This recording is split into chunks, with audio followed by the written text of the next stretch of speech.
インドといえばカレー、屋台、チャイ、コントンみたいなイメージを抱いている方も多いかと思いますが、ここハイデラバードはちょっと違います。街のスカイラインには高層ビルが並び、Google や Facebook、Microsoft などそうそうたる IT 企業がオフィスを構える超近代都市。かつてはイスラム教徒のニザーム王国の首都としても栄えており、その影響からビリヤニやムスリム系の豪華な肉料理が発展した美食の街でもあるんです。そんな歴史と近未来が混ざり合った不思議な土地、ハイデラバードのあるテランガナ州で今回もやります。恒例のインドの家庭にお邪魔して家庭料理を学ぶシリーズ。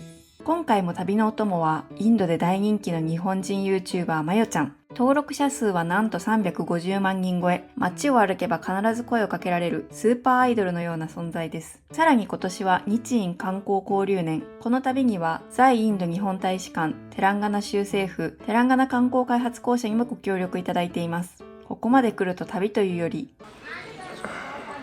さてそんな協力婦人でやってきたのは地元の上流警察官のお宅。村の中に突如現れる豪華な門構えはただならぬ権力者のオーラが漂っています。家も広くてキッチンもピカピカです。今回の料理の先生はここのお家のお母さんと娘さん。テランガナ州の家庭の味講座始まります。まず1品目はみんな大好きチキンカレー。実はチキンカレー一番地域性が比較しやすい料理なんです。同じチキンカレーでも東西南北でそれぞれ違う味になります。使うのは骨付き鶏肉、1羽丸ごとぶつ切りにした感じです。表面は軽く炙ってあってレバーも入っている模様。この鶏肉にチリペッパー、ターメリック、玉ねぎ、ニンニク、生姜、塩を加えてよくマリネします。圧力鍋で玉ねぎと青唐辛子を炒め、ここにすりおろしのニンニク生姜も追加します。お母様曰く、玉ねぎの炒め方でカレーの味が決まるとのこと。焦ってはいけないということですね。カレーは人生と同じ、じっくり詰めるが勝利のポイント。玉ねぎの具合を見つつ、途中で鶏肉を投入します。この料理、ナートゥコディプルスと言います。ナートコディというのは地鶏で、プルスが煮込み料理です。つまり地鶏のカレーです。普通の養鶏場の鶏よりも地鶏は身がしっかりしていて味も濃い。まさにチキン界の筋トレ勢。水を加えて圧力鍋で15分ほど煮込みます。インドでは1回に1台圧力鍋です。理由はカレーに使う豆や骨付き肉を素早く柔らかくするため、私も大学時代から圧力鍋を愛用していますが、ほんと手放せません。煮込み終わったらガラムマサラで香り付けします。このガラムマサラというのはカルダモン、クローブ、シナモンなど香り高いスパイスのブレンドです。日本でいうカツオ、昆布、椎茸の入った合わせだしみたいな海苔で、ガラムマサラは仕上げに加えると少量で全体的に香りが良くなります。チャイみたいな香りがします。仕上げにコリアンダーを振ったら完成です。コリアンダーだけ最初に加えなかったのはおそらく香りが飛びやすいスパイスだからでしょう。このカレーは使うスパイスの種類が少ないので再現しやすそうです。美味しそう。続いてフィッシュフライ。白身魚にニンニク、生姜、塩、ターメリック、チリペッパー、小麦粉、レモン汁。これをよく混ぜて揚げるだけです。材料シンプル、手順も簡単。日本で買える魚で代用するなら、スズキとかタイ、最近だとコストコで売っているパンガシウスといったイメージ。揚げ油にはナッツオイルをたっぷり使います。暑い地域にスパイシーな揚げ物とか。インド人あるあるですが、メールより電話派。料理中でも揚げ物中でも関係ありません。LINE の感覚で割とずっと電話しています。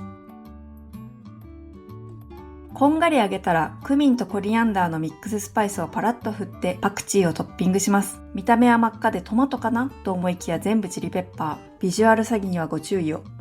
ここで思わぬ嬉しい展開。料理教室途中だけど揚げたてを食べたいなぁなんて心で願ったらまさかの願ったりかなったり。お母様からまずはこれを食べなさいと着席の指示。そして出ました。お酒。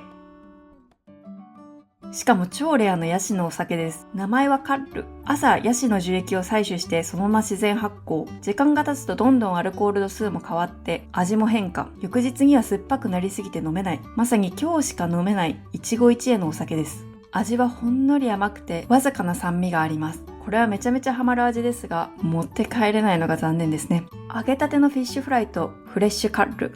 熱い釘かけるスパイシーかける揚げ物かける酒は無敵ですね。うまっ。なんだろうこれ、一瞬ケンタッキーフライドチキンの味がしたんだけど、魚っぽくない。超鶏胸の味がする。ちょっとまやさんはアルコール弱いのに飲み切っちゃったようでペロペロさんになってます。さっきからこれはアルコール入ってないって言われて、絶対入ってると思うって言って、多分 1,2% 入ってます。まあ 3%。 でも超気分いいっす。ちなみに料理が載っていたバナナの葉っぱ、元は小学校6年生くらいの大きさ。これをカットして皿に乗せるだけで一気にリゾート感。さて次なる料理へ。テランガナ州のフィッシュカレー。使うのはさっきと同じ白身魚。まずは土鍋に油を引き、玉ねぎを弱火でじっくり炒めます。そこに完熟の美味しそうなトマトをざく切りにして投入。土鍋は強火で調理すると壊れてしまうことがあるので、基本火加減は弱め。そのため一生懸命炒めようとするのではなく、時間に任せて加熱していくスタイルです。蓋をしてじわじわ加熱していきます。しばらくすると玉ねぎも透き通り、トマトが柔らかくなってしんなりするので、これをミキサーにかけてペーストにします。インドのキッチンでミキサーも欠かせない存在です。ナッツやスパイスを粉にしたりするのはもちろん、このように玉ねぎやトマトをペーストにして、舌触りの良いカレーを作ったりするのに欠かせません。空いた土鍋に再度、玉ねぎ、カレーリーフ、ターメリック、塩、ニンニク、生姜を加えます。玉ねぎはペーストの材料として使うことも、ニンニクや生姜のように香り付けとして使うことも、具材として使うこともあります。そのため、同じ料理の中でも、いろいろな場面で登場します。軽く香りを立てたら、先ほどの玉ねぎトマトペーストを加えます。そこに、クミン、コリアンダー、チリペッパーなどのスパイスとフィッシュフライの時のようにスパイスマリネした白身魚を加えます。そしてここに青マンゴー、酸味を出すために加えるのですが、味は青リンゴよりも酸っぱくてまるでレモンのよう。さらにインドの梅干しことタマリンドの果汁も加えて甘酸っぱく、そして黒糖でバランス調整。和食が引き算料理なら、インドカレーは足し算料理と言えるでしょう。ここに青唐辛子、パクチー、塩を加えて30分ほど煮込みます。前回ケーララ州でのご家庭料理教室の時もそうでしたが、フィッシュカレーを作る時は土鍋を使いました。土鍋を使う理由は3つあって、酸に強いから、温度が安定するから、味が良くなるからです。フィッシュカレーはよくトマトや青マンゴー、タマリンドなどと一緒に酸っぱいカレーとして仕上げます。金属鍋だと酸が反応して味が変わったり、鍋が傷んだりしやすくなります。また、魚は身が崩れやすいので、ぐらぐら煮込むというより、じんわり加熱するのがベター。土鍋だと保温性が高いので、全体的に同じ温度で、かつ優しい火加減で加熱し続けることができます。そして土鍋には、それ自体に香りがあり、ほっこりとした優しい風味がカレーにつきます。現地の人に土鍋を使う理由を聞くと、大抵いい感じに美味しくなるからと言われますが、実際のところこれらが要因でいい感じになるんだと思います。さてカレーが煮込まれる間にデザートのお時間です。まさかの再会、バクシャル。前回高級レストランテライで食べたあのスイーツをここで再現です。ひよこ豆の粉にココナッツ、砂糖、カルダモンが入ったあんを作って柔らかい生地で包みます。あんこは日本と同じく豆と砂糖という組み合わせで香り豊かでほんのり甘く、どこか日本の黄身あんを思い出す味わいです。これをバナナの葉っぱに油をたっぷり塗ったところに置いて手で薄く伸ばしていきます。それを精製バター、ギーをひいたフライパンに乗せて表面にもギーを塗ります。これを弱火で焼いていきます。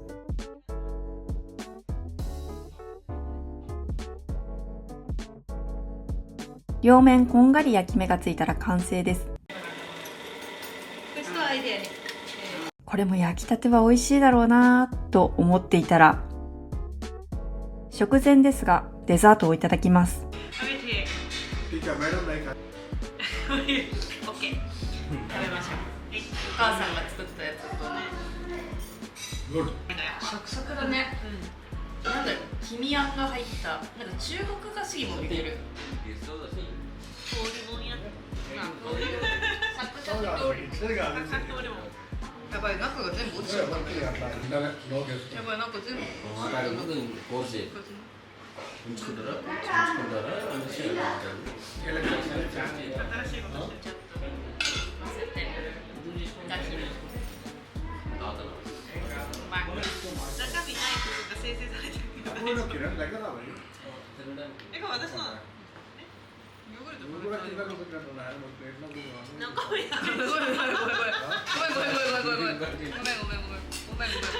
中身全部こっちが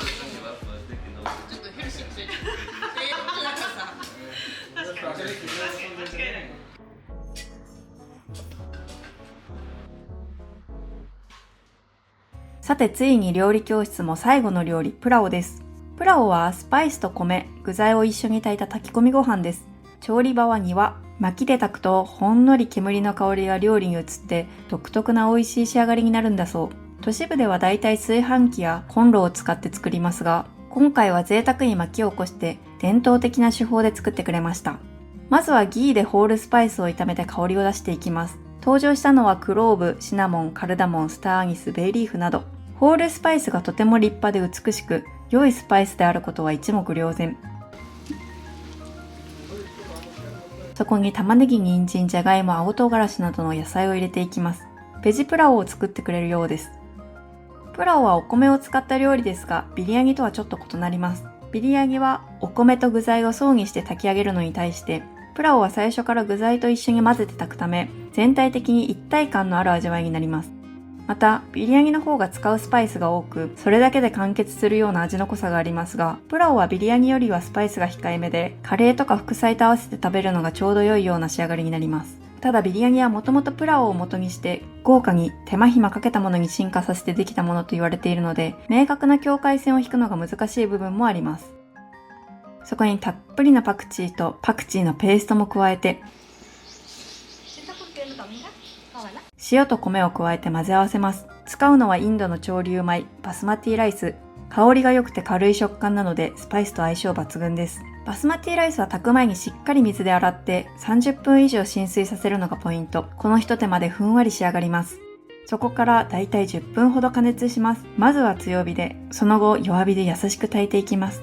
火加減、塩加減、水加減がすべて目分量なんて脱帽です。10分ほどしたらギーを回しかけます。ギーは油を足すという意味合いもありますが、どちらかというと香り付けのために使われていることが多いです。最後に消火して10分ほどじっくり蒸らしたら完成です。このじっくりが本当に大事。お米料理は焦ると台無しになります。さあいよいよ全料理が出揃いました。なんと料理教室で教えてもらったカレー以外にもたくさんのカレーを用意してくれていたようです。これが全て手作りなんてもうレストランを超えてますね。いやー始まります。ついに始まります。テンションがね。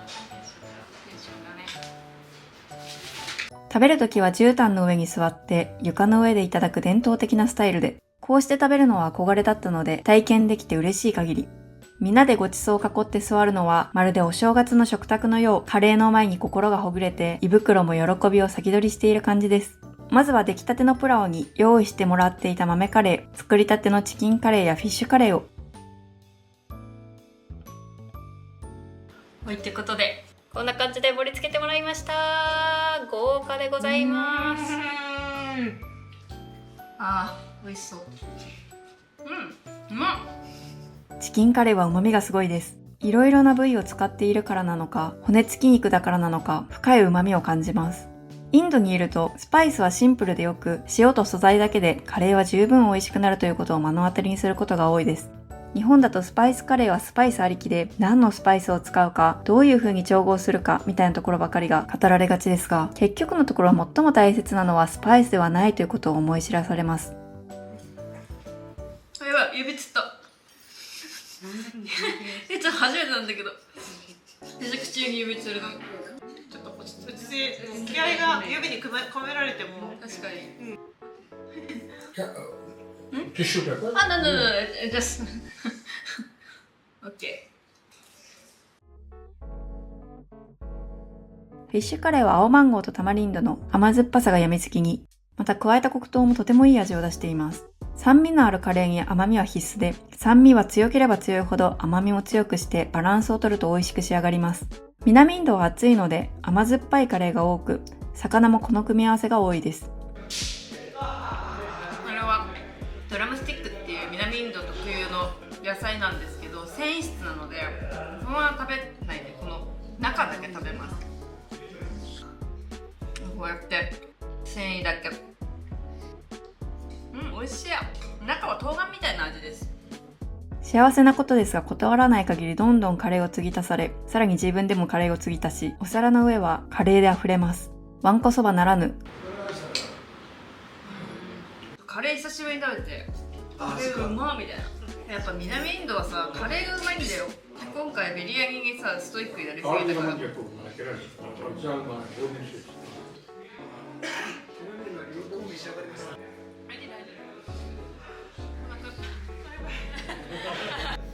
完食です。幸せすぎる。